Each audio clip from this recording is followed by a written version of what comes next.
Principalmente la diferencia que planteamos entre lo ideal y lo real podemos verla de la siguiente forma.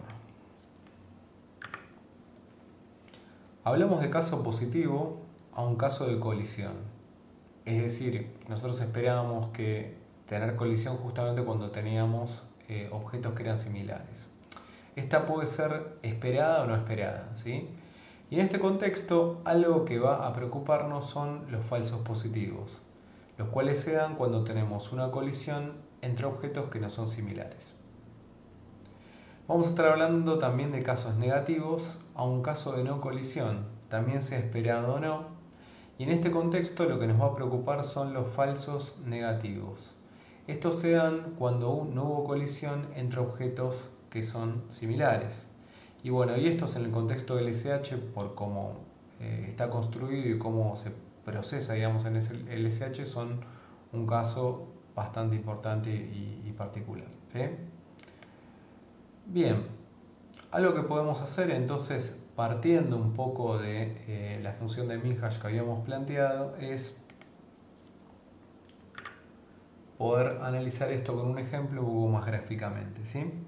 Entonces, a partir de la función de Minhash que habíamos anteriormente planteado, la cual, bueno, iba decreciendo la probabilidad de colisión a medida que iba aumentando la distancia y tenía esta distancia normalizada en sí, imaginémonos que para objetos a distancia 0.2, nuestra probabilidad de colisión, si la vemos en el gráfico,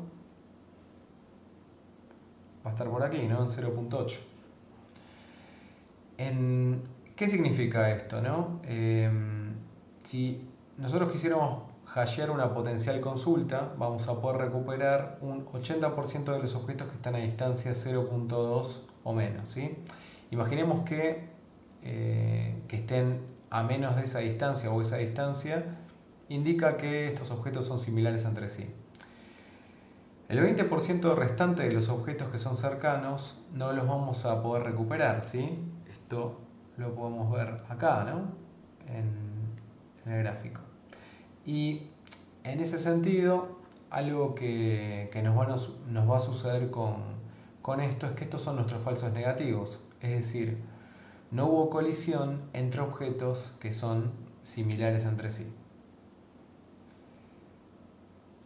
Al mismo tiempo, ¿no? Por otro lado, imaginémonos que nos interesan algunos de los objetos que están a una distancia 0.6 o mayor, ¿sí? Si consideramos objetos que están a una distancia 0.6, en ese sentido,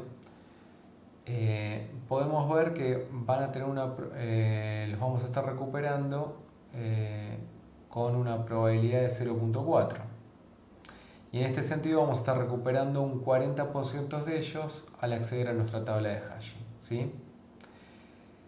Si nosotros consideramos, ¿no?, que aquellos objetos que están a 0.6 o más de distancia ya no son objetos cercanos,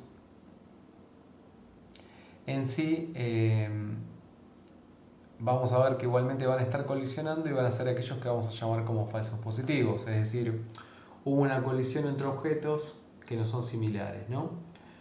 En este sentido, lo que vamos a estar haciendo acá justamente es, bueno, estos objetos los vamos a recuperar, los vamos a examinar contra nuestro objeto query, objeto objetivo, y luego vamos a poder descartarlo, ¿sí?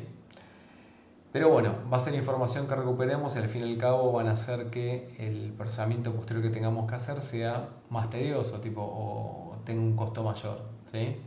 Pero por lo menos vamos a poder descartarlos.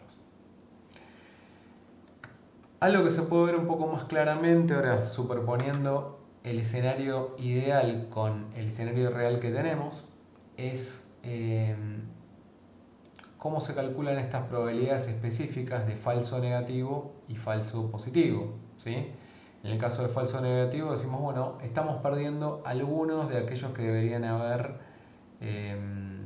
colisionado. Y al mismo tiempo, cuando estamos hablando de falsos positivos, van a estar colisionando objetos que son disímiles, que no son similares a nuestro objetivo, ¿sí? Y en este caso, justamente por cómo lo planteamos, podemos ver que, supónganse, por ejemplo, si yo hablaba de la probabilidad 1 que fuera a nivel de construcción el 0.2, nosotros lo que podríamos decir es, bueno, o sea, la probabilidad de falso negativo va a ser 1 menos 0.2, que es lo que les mostraba en el gráfico anterior. En este caso, 1 menos la probabilidad 1. Y en sí, si nosotros estuviéramos considerando, por ejemplo, como P2 0.6, podríamos en sí plantear esto como la probabilidad de falso positivo, ¿no? El hecho justamente de que tengamos colisión, la probabilidad de colisionar con objetos que son disímiles, ¿sí? Entendiendo un poco más el funcionamiento en profundidad del SH, algo interesante y tal vez más dramático a ver sea el escenario de los falsos negativos.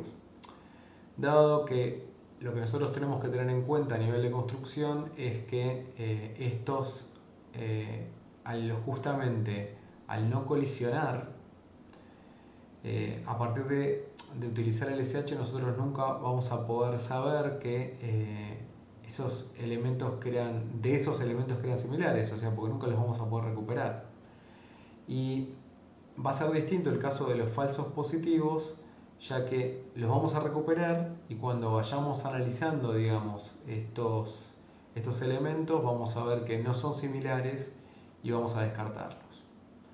Es por eso que, bueno, para poder resolver este problema vamos a tener que encontrar una solución para ambos escenarios, tanto el de falsos negativos como el de falsos positivos, para poder tener una mejor definición que se ajuste mejor a el problema que queremos resolver.